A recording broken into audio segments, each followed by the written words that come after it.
乾隆真的是一个风流皇帝吗？纯属胡扯，那都是电视剧瞎编的。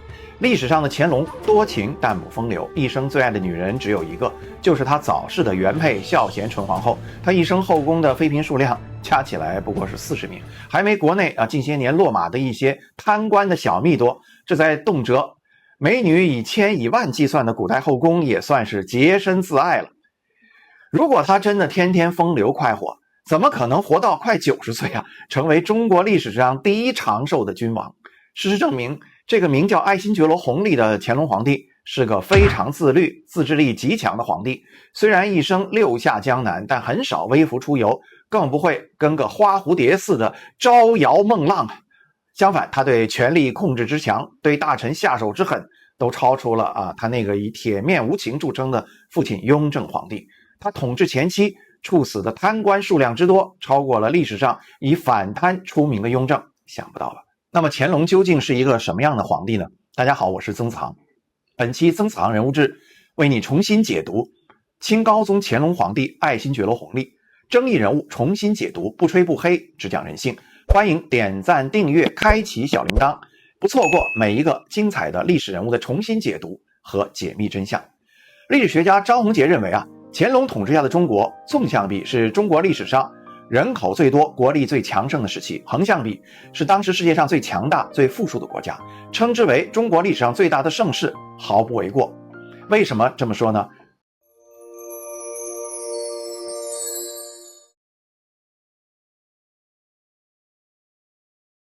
乾隆一朝至少创下了4个历史记录，他本人也刷新了2项个人记录，我们一起来看一下。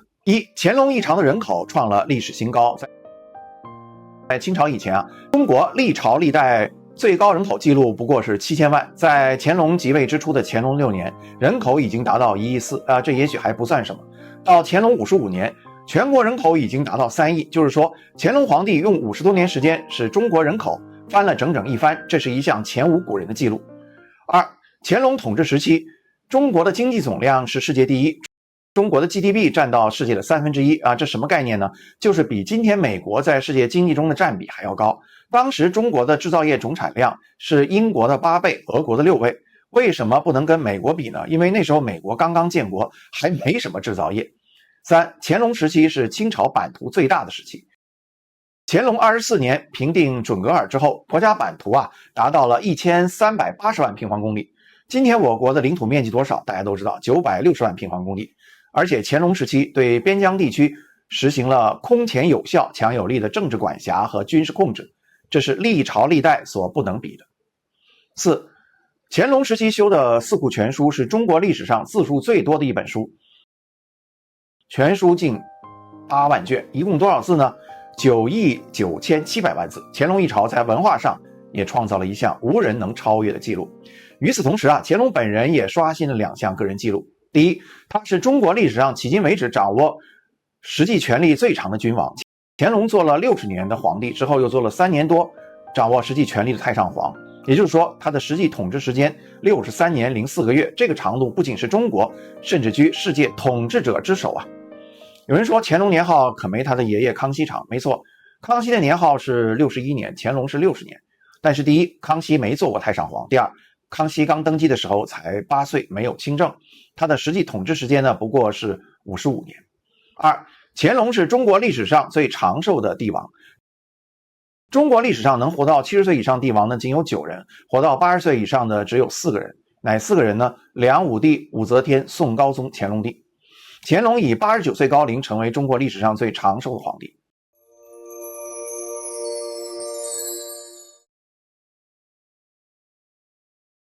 有人说，你做这期节目是不是要为乾隆这个皇帝歌功颂德？当然不是。乾隆执政60多年，有功有过，有大功也有大过。前面提到他的大功创造了4项历史记录，同样他的大过也创造了2个历史记录。哪2个？一，乾隆是中国历史上制造文字狱最多的皇帝。在清朝以前中国历史上文字狱很少，到了清朝康雍乾3代才呈现爆发之势。不过康熙年间文字狱只发生了不到10起，雍正年间发生了近20起，而乾隆年间是多少起呢？130多起，直接是翻了近7倍这个数量远远超过其他所有皇帝。二，乾隆是中国历史上销毁图书最多的皇帝。我们前面说过，乾隆朝文化上的一大成就是修了四库全书，但事实上他借着修四库全书的机会，也销毁了大量不利于清朝统治的图书。实载乾隆销毁的书籍6-7万卷之上，这是中国历史上最大的文化浩劫之一。乾隆还有一个重要的错误是误判世界大势，采取了错误的外交方针。乾隆生活的时代正是人类历史发生空前剧烈变化的时代。从物质文明来讲，1733年，也就是乾隆即位的前2年，英国人凯伊发明了飞梭，揭开了工业革命的序幕。乾隆34年1769年，瓦特发明了蒸汽机，标志着机械化大生产已经开始了。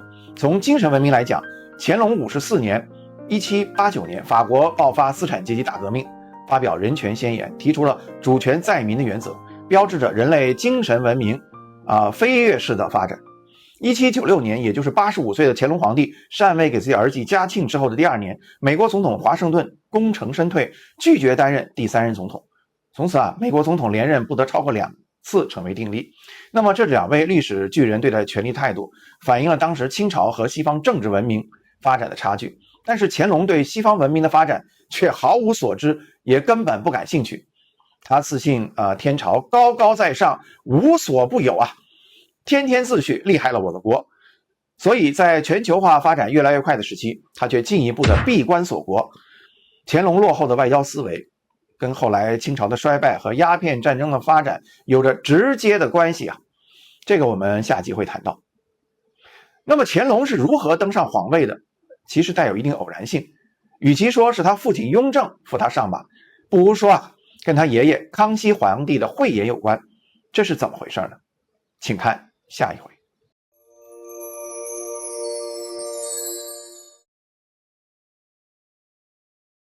康熙61年，也就是公元1722年阴历3月12日，这是大清王朝历史上很特殊的一天。12岁的弘历得到了他一生最重要的机遇，那是康熙生命中的最后一天。圆明园牡丹台前数百盆牡丹开得正艳，当时的雍亲王胤禛提出请父皇来家中赏牡丹。3月12日傍晚，皇帝驾临牡丹台，把酒临风，心情愉快。在父子闲聊之际，胤禛有意无意地提及，您的2个孙子弘历和弘昼生下来还没机会见到圣颜呢。老皇帝随口答应了，长到10多岁，孙子才有机会见到祖父，这在爱新觉罗家呢，并不是什么奇怪的事儿。因为康熙皇帝的孙子实在太多了，一共97名，政务缠身的老皇帝只见过不到其中一半。一见到这2个孩子，老皇帝不觉放下了手中的酒杯。弟弟弘昼倒没有给皇帝留下太深的印象，但哥哥弘历却让康熙过目不忘。这孩子相当与众不同，他身材颀长，容貌清秀，特别是2只秋水般澄澈的眼睛里流动着不同寻常的灵气与沉静。刚才行礼的时候，皇帝注意到他一举一动既敏捷得体，又不慌不忙，一点也没有这个年龄段孩子常有的紧张局促。跟在他身后同岁的弟弟弘昼就明显拘束很多，凭着丰富的阅人经历，老皇帝确信这个孩子与众不同他慈爱地招招手，让弘历站到自己身边，询问起他的功课。弘历落落大方地背了几段经书，从到尾清晰地讲解了一遍。一阵喜悦攫住了康熙的心，在他见过的所有孙子当中，这个无疑是最出色的。过了几天，康熙再度驾临圆明园，宣布了一个不同寻常的决定，要将弘历带回宫中来养育。养育宫中对于康熙时代的皇孙来讲，确实是极大的恩遇。在弘历之前，近100个孙子当中，只有太子长子弘皙曾经被康熙养育宫中，这个皇孙极为康熙所喜爱。从这个角度来讲，有人认为喜爱弘历是康熙传位给雍正的一个重要理由。很多历史学家都认为把弘历介绍给康熙是雍亲王精心策划的一步棋。不过康熙并没有察觉到这一点。对于弘历会受到老皇帝的喜爱，胤禛有充分的自信，因为这个孩子自幼聪颖异常，特别是他少年老成，十分懂事，很善于跟人相处。雍正充分相信他会成为老皇帝和自己之间一个良好沟通的渠道。然而事情的发展甚至超过了雍亲王的期望。康熙61年1722年夏秋2季5个多月时间里，避暑山庄中祖孙2人几乎是天天在一起，形影不离。康熙批阅奏章的时候，小弘历就在旁边磨墨写字。吃饭的时候，祖孙俩坐在一桌，爷爷不断地给孙子夹菜，甚至接见大臣讨论军国大事。康熙也特批弘历可以留在身边。短短半年时间，祖孙俩建立起了深厚的感情。乾隆登基以后多次毫不讳言，他一生最崇拜的是自己的康熙爷。在中国历史上，康熙是最有人情味的皇帝之一。康熙不光是有政治手段，而且为人比较宽厚大度，因此当初小弘历从见到爷爷的第一面就感觉从里往外的亲啊。乾隆甚至认为自己能当上皇帝与祖父有直接关系，他认为康熙皇帝无论是为人还是行政都是自己的榜样啊。因此当了皇帝以后，乾隆开始处处刻意效仿康熙。康熙为政不是崇尚宽大吗？乾隆一登基也宣布要宽大为政。康熙一生是6次南巡，乾隆也6次南巡。康熙年号是61年，乾隆则在60年后禅位不干了，说我的年号不敢超过祖父。所以我们可以说，乾隆对祖父的崇拜达到了亦步亦趋的程度。更引人注目的是，乾隆为自己身后选择的陵址不在父亲雍正的西陵，而是康熙所在的东陵，死后与自己的祖父长眠在一起。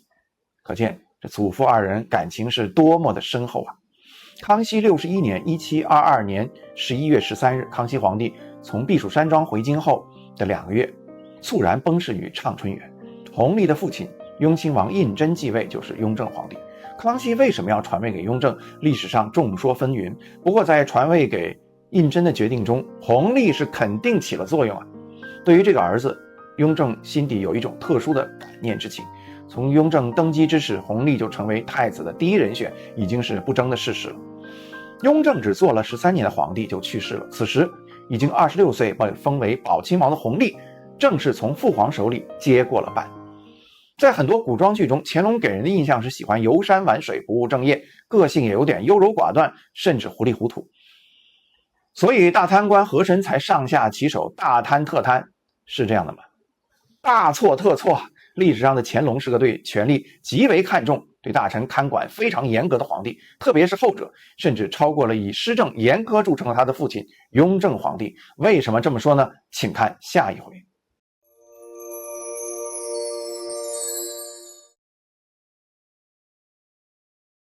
乾隆一登基就公然宣布乾纲独断乃本朝家法，就是说所有大事都必须由皇帝亲自决断，亲自拍板啊。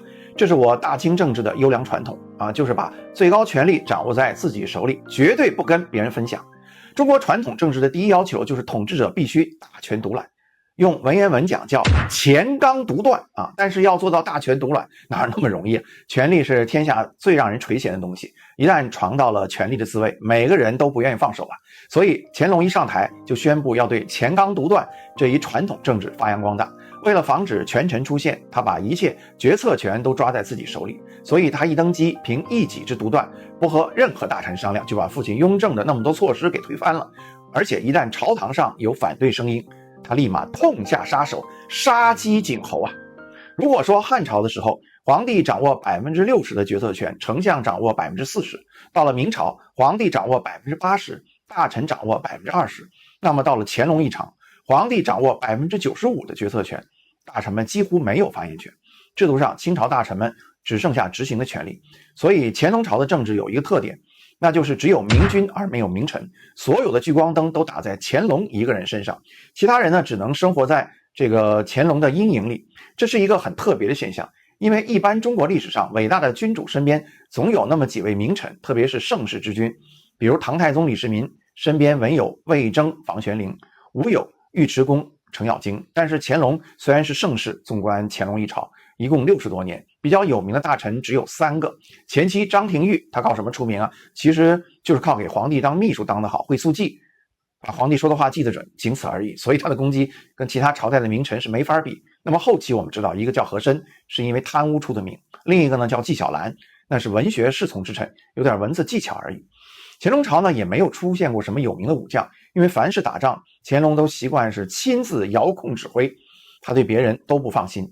所以乾隆朝可以是中国历史上军权最大、相权最小的时期，权臣出现的可能性都被他给扼杀了。乾隆的这种执政风格对清朝的政治风气产生了深刻影响。什么影响？乾隆朝大学士张廷玉有一句政治名言是什么呢？万言万当不如一默啊，说1万句都对了，也不如一句不说。在皇帝面前少说话，少建议，皇帝说什么你记下来，传达下去就完事儿了。在乾隆之后，后来的嘉庆、道光年间，大臣们不敢拿主意，皇帝自己又没主意，大家都不作为，所以晚清时代国势衰弱，任人欺凌，就与雍正、乾隆奠定了这种政治风气是直接相关的。不过乾隆皇帝的智商情商确实要比一般皇帝高，那些让其他皇帝看起来头疼眼花的官场诡计都逃不过乾隆的法眼。几次交锋之后，皇帝的精明就给大臣们留下了深刻的印象，甚至搞得大臣们有点吃不消。有一次乾隆向大臣们征求意见，说你们讲讲我有什么缺点啊？有个叫楚灵趾的人居然给乾隆提了这样一条意见：愚臣管窥离策，以为自古人主患不明，为皇上患明之太过；自古人主患不断，为皇上患断之太速。什么意思呢？皇上您太精明了，做事儿脑子转得太快了，我们都跟不上啊。自古以来别的朝代都愁皇帝不精明，到您这儿我们都愁您太精明了。别的朝代都愁这个皇帝优柔寡断，我们愁您处理事情这速度太快了，我们都反应不过来了。确实从一个侧面说明乾隆这个皇帝确实不好对付，这样朝中大臣们就小心翼翼，不敢胡作非为了。我们读历史一直有一个认识误区，那就是清代惩贪最厉害的皇帝是雍正，其实不对，是乾隆。乾隆是中国历史上惩贪态度最坚决、手段最严密、手腕最强硬的皇帝之一。那我们就用数据来说话，乾隆中前期省级以上高官被处以贪污罪查处的多达30几起，其中被砍了脑袋的有20多名。乾隆一朝在清代是处死高级官员最多的一朝，而且历代统治当中那些重大的弊端都不存在了。清高宗实录里记载了乾隆的一句自我总结：曰强藩，曰外患，曰权臣，曰外戚，曰女业，曰宦嗣，曰奸臣，曰佞幸，今皆无一仿佛者。就是说强大的地方像分裂势力敌国外患权臣外戚后宫太监奸臣小人，在我乾隆一朝都已经消灭了。乾隆的政治手腕和帝王心术还不牛吗？但乾隆毕竟是人，不是机器，就算一台机器再怎么好用，也会有坏有旧，需要维修的时候。乾隆刚登基那会儿才25岁，年富力强，自然大干一场。可是等他过了50、60，人的精力、体力、眼力开始不断下降的时候，乾隆就有点力不从心了。于是乾隆后期的各种问题就接踵而来，清朝此时也走到了十字路口。面对日新月异的国际局势，乾隆又该如何处理呢？为什么说他统治后期出现了严重的误判？请看下集。大家好，我是曾子航，争议人物重新解读，不吹不黑，只讲人性。欢迎点赞订阅，开启小铃铛，不错过每一个精彩的历史人物的重新解读和解密真相。